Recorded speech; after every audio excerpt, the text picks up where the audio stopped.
And Chris Alkley on the phone with KC Lightfoot, the Lee Summit, Missouri native and Lee Summit High School senior, who just less than 2 weeks ago has obviously had a great high school pole vault career, and over almost 16.9 and a quarter as 2 years ago as a sophomore, improved to 17.8 and a half last year when he won the Great Southwest Classic, and then this year wins the pole vault summit out in Reno, Nevada. Takes second for the second straight year at the New Balance Indoor Nationals, or not second? Is that right? Second last 2 years? Yeah. And then 2 weeks ago at the district meet down in Nixa? Is that right? Yep. Goes a monstrous 18.5 clearance. Puts him second all time, second best performer all time in American high school, and with Mondo Duplantis is representing his mother's maiden Sweden. I guess we can call you the unofficially the best American high schooler of all time, and passing your good buddy Chris Nelson 2 weeks ago. Tell me when you thought 18 was a real reality. Or back as sophomore, did you think, okay, I'm going to be doing what Chris is doing? Yeah, my sophomore year, I started getting better my sophomore year. Because, yeah, like you said, I jumped 16.9 and a quarter my sophomore year. So, I mean, it kind of started there because I didn't jump too high as a freshman. But then whenever I double PR'd in Albuquerque and jumped 540, then I knew I still got another year. I knew I could get 18 at least. I mean, that was my goal. So, I mean, yeah, I knew that I could get it. Yeah. What was that like? And you've had some great, at the Gary Parker Blue Springs meet, you went 18.3. Lee Summit North Darwin Rolled meet, the 18.1. Suburban KC Suburban Conference meet, 18. Tell me about what was going right with down in Nixa at districts for you. What was everything? Were you just in the zone? The runway, the plant, the inversion, the push off, everything just perfect that day? It definitely did not start perfect because we were actually only going to end up taking one jump and just winning it and then calling it, because during warm-ups I was bottoming out the pit pretty bad and I was hitting the pallets underneath, and then it was starting to kill my back. But I just took some ibuprofen. I mean, I felt good. It was just that was the only problem. So I just took some ibuprofen and I don't know, I just kept going, I guess. Right. Tell me, what was the progression like? At what point did you have the competition won? I won with my opening goal. I opened up at like 16.6. I opened up at 16.6 and then that won. But I was looking at my coach and we were deciding if I should take another one because I could still feel it in my back, but it wasn't too bad. So we decided, and then I took the long express to 17.6, or 17.7, and then made it. Then passed 18, and then made it, and then just went for 18.5. And made it too. And let's see, what attempt was that on? My second. And what was the emotions? What was that minute or 2 minutes there like? It was pretty special. I mean, because I've been wanting that bar for a little bit, just so I could get ahead of Chris. So whenever I talk to him and stuff, but I mean, it was pretty special because I've been working for it for quite a while, and I mean, I put a lot of effort into it. Right. How soon after did you call Chris and let him know? I think Chris was the first person I called. Yeah. And we talked for a while, and there was definitely some smack talk going on, but we're good friends though, so he took it light. Yeah. Well, when I interviewed him 3 weeks ago at the Drake Relays, afterwards I stopped and I said, okay, one more, I'm just one quick answer. Tell me, I'm not going to even ahead of time. I hit record and I asked him, okay, quick thoughts. KC Lightfoot, you're 18.4 and 3/4 mark. What's happening? He said that's what I was trying to pull up on for you to listen to. But he said, done. He's going to get it, no doubt, and walked off. So he was pretty confident in you, and he should have been because a couple weeks later you did it. So yeah, he told me about that.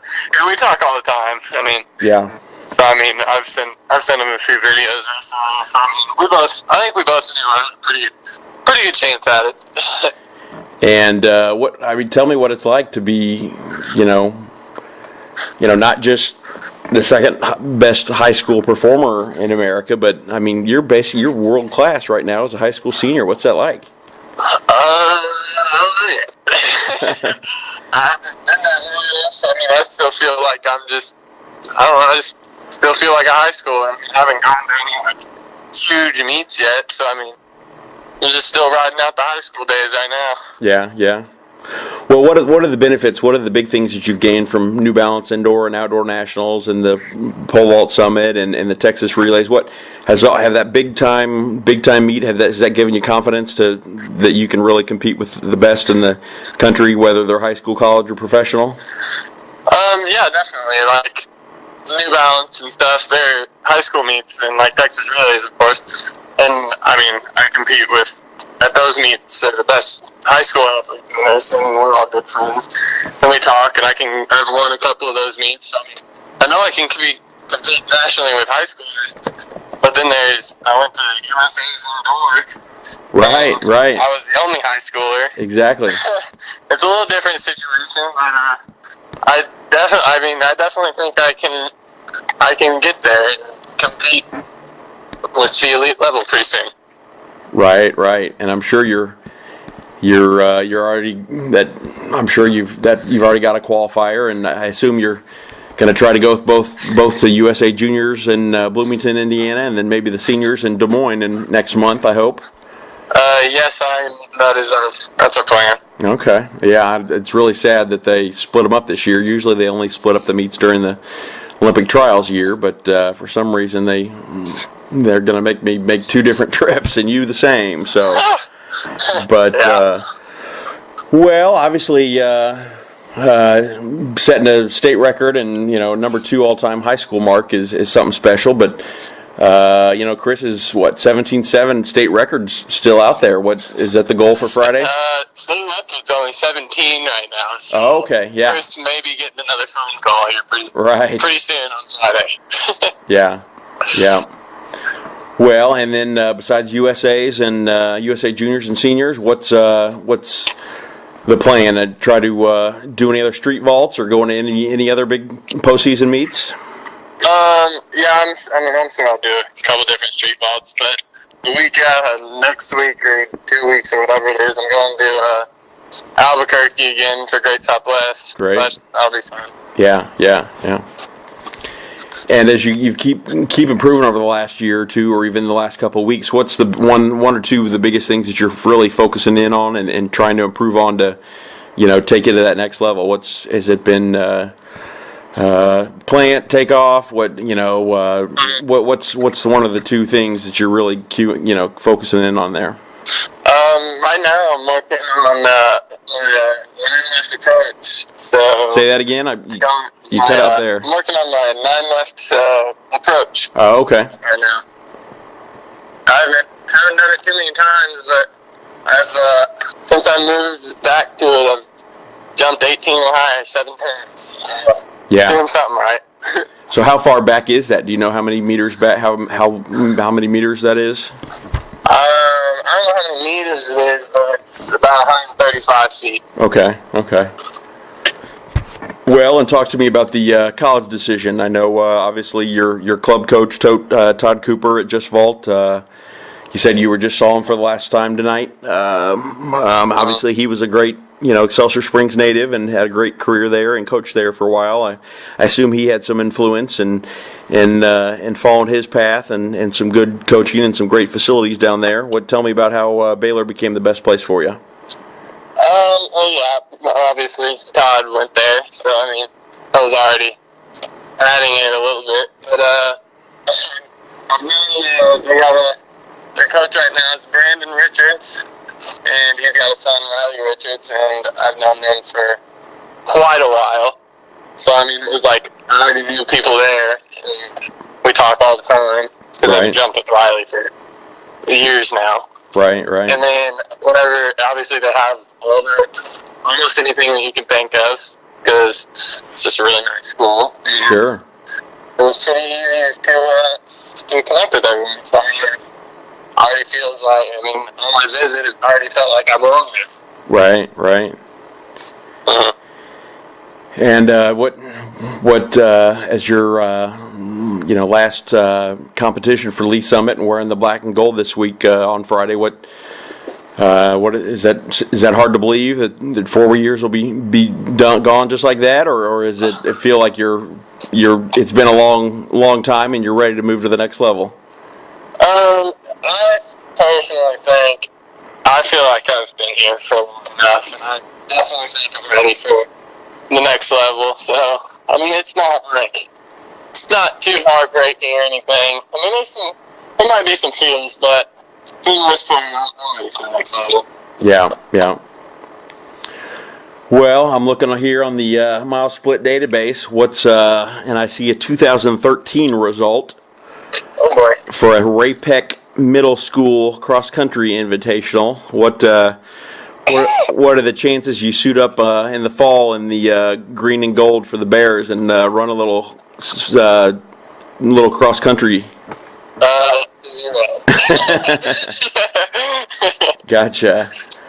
Yep, I think that's probably an appropriate call. So, but well, anything else you'd like to add that I should be asking you that I'm going blank on? I don't think so. Tell me about just the national attention you've got over the last year or so, and being in the spotlight. Do you enjoy that, or is it fun, or is it cause lots of anxiety, or is it just fun and kind of fun to see your picture and your name out there? No, it's definitely fun. The last year, but jumping pretty high. Fun to every once in a while just get tagged in random stuff, or people will DM me asking questions, which kind of feels weird sometimes. But seeing just random articles about you, it's kind of cool. Yeah. And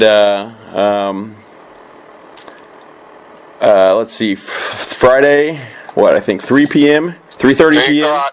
Yep. How long do you expect to sit around before you come in? Sit there for 90 minutes until they bark gets high enough to come in at 15 feet or so?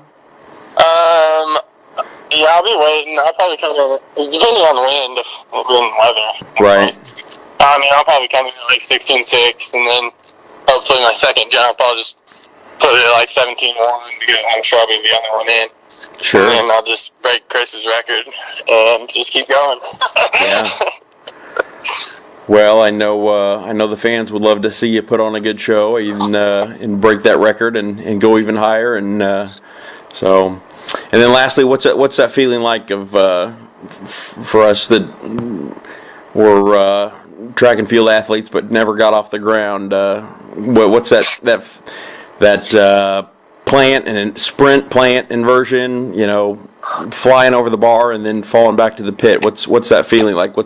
Any words to describe that and that feeling? Going up, honestly, I don't really even know a whole lot going up. It's too much going through my head. But on the way down, that's where the fun starts. Right. That's the good part. Yeah. Well, inspirations, biggest, growing up, any of the people on the world stage that you've looked up and idolized? That's tough.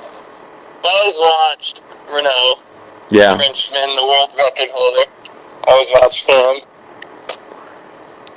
Right now, one of my favorite jumpers, I'm going to be honest, is Sam Kendricks. Right.